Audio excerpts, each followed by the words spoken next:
Testing your knowledge of traffic rules is an excellent way to not only prepare for the exam, but also to reinforce theory and practice. Such exercises help you better navigate complex traffic situations, make quick decisions, and avoid mistakes in real life. In what order should vehicles pass through the intersection? In this task, you need to determine the order in which vehicles will pass through the intersection near the tram depot exit. Answer options. 1. Tram, green car, bicycle. 2. Tram, bicycle, green car.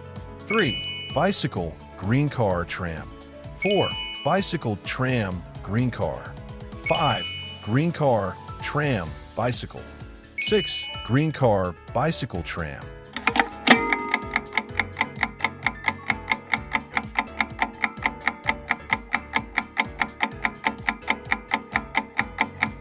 Explanation.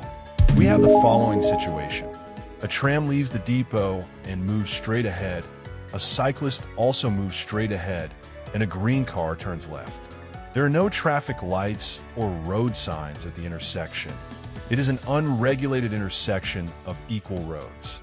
At first glance, it may seem that the tram has the right of way, because on roads of equal importance, it does indeed move first. But there is an important detail. Leaving the tram depot is not considered an intersection. In this case, the tram must give way to other traffic participants, and therefore it will pass last. Next, we determine the order between the green car and the bicycle. They are moving in opposite directions on equivalent roads. According to the rules, the vehicle moving straight ahead has the right of way, and the one turning left must give way to it. That is, the green car lets the cyclist pass. Thus, the order of movement will be as follows. The bicycle will pass first, the green car second, and the tram third. The correct answer is option number 3.